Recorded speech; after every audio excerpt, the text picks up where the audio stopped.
యేసును తిరస్కరించిన వారు ఎవరు? శిలువకు మేకులు కొట్టిన వారు ఎవరు? ఆయన పరిచర్య మొదలు కాకముందే హేరోదు రాజు శాశ్వత రాజైన యేసు పుట్టుకను తిరస్కరించాడు. తన రాజకీయ అధికారాన్ని కాపాడుకోవాలని నిర్దోషులైన శిష్యులను హత్య చేయించాడు. నేడు మనం కూడా హేరోదులా ప్రవర్తిస్తున్నాం. మన ఉద్యోగం, కులం, పదవులు, అధికారం వంటి వాటిని ఉపయోగించి నిర్దోషులను అణచివేసి మన స్వార్థాన్ని కాపాడుకుంటూ ఉన్నాం. యేసును శిలువ వేస్తూ ఉన్నాం. తరువాత పిలాతు, అతడు సత్యం తెలిసినా దానికోసం నిలబడే ధైర్యం లేకపోయింది. చేతులు కడుక్కొని గుంపును, అధికారులను సంతోషపెట్టి నేను నిర్దోషిని అని చూపిస్తున్నాడు ప్రపంచానికి. ఎన్నిసార్లు మనం సత్యం కోసం నిలబడక ప్రపంచాన్ని సంతోషపెట్టి దేవుని మార్గాలను త్యాగం చేస్తున్నాం. ఇక యూదా మత నాయకులు యేసు తాను దేవుని కుమారుడు అని చెప్పినందుకు దైవ దూషణాన్ని ఆరోపించారు. ఆయన మెస్సయత్వాన్ని తిరస్కరించి తమ మత అధికారాన్ని కాపాడుకోవటానికి ఆయనను చంపాలని కుట్ర పన్నారు. నేడు కూడా తిరుసభలో సత్యం కోసం నిలబడేవారు తమ సొంత నాయకుల నుండి బెదిరింపులు, బదిలీలు, తిరస్కరణలు ఎదుర్కొంటున్నారు. యేసు సొంత ఊరైన నజరేతులో ప్రజలు ఆయనను ప్రవక్తగా కానీ మెస్సయాగా కానీ అంగీకరించలేదు. ఆయన సాధారణ కుటుంబ నేపథ్యాన్ని ప్రశ్నించి పరిచయం వల్ల నమ్మలేకపోయారు. మనం కూడా ఇందులో భిన్నం కాదు. మంచితనాన్ని, వారి యొక్క విజయాన్ని, వారి యొక్క స్థాయిని పలుమార్లు తక్కువ చేసి చూస్తున్న సందర్భాలు ఎన్నో. ఏ ప్రవక్త తన సొంత ప్రజల మధ్య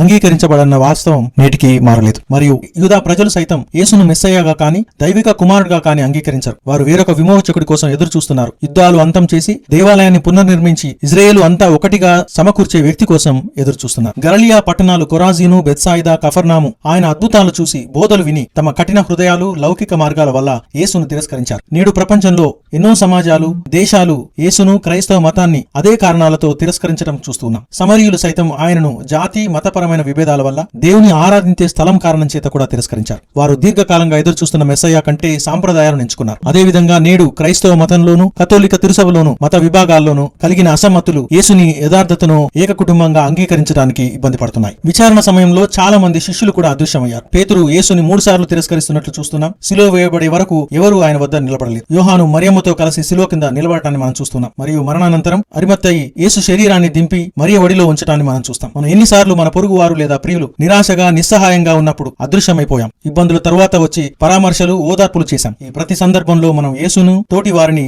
శిలువ వేస్తున్న వారమే. చివరగా యూదా ఇస్కారియోతు యేసుతో కలిసి భోజనం చేసి కుటుంబ సభ్యునిగా, ఆప్తునిగా, శిష్యునిగా, మిత్రునిగా ఉన్నవాడు మరియు ధన నిర్వహణ బాధ్యతను పొందినటువంటి వాడు 30 వెండి నాణాల కోసం ఒక అబద్ధపు ముద్దుతో యేసును అప్పగిస్తున్నాడు, విస్మరిస్తున్నాడు, మోసగిస్తున్నాడు. మనలోనూ ఇటువంటి యూదా స్వభావం చాలా చోట్ల ప్రతిబింబిస్తుంది. నకిలీ సంబంధాలు, డబ్బు, సెక్స్, అధికారం, ప్రజాదరణ మరియు తాత్కాలిక ఆనందాల కోసం ఎంతో మందిని మనం ద్రోహం చేస్తున్నాం. ప్రతిసారి తోటి వారిని శిలువ వేస్తున్నాం. ప్రభు మరణించిన ఈ రోజు మన ప్రవర్తనలో ఎలా ఉన్నామో ప్రశ్నించుకుందాం. మన చర్యల ద్వారా మనం యేసును తిరస్కరిస్తున్నామా? మళ్ళీ శిలువను వేస్తున్నామా? శిలువ వద్ద వచ్చి నిలబడదాం. ఆయన వంక చూద్దాం. తండ్రి అప్పగించిన దౌత్యాన్ని చివరి వరకు నిర్వహించిన యేసు వైపు చూద్దాం. ఆయన లాంటి బలం, ధైర్యం, దృష్టి మనకు కూడా ఇవ్వమని యేసుని అడుగుదాం. ఆమేన్.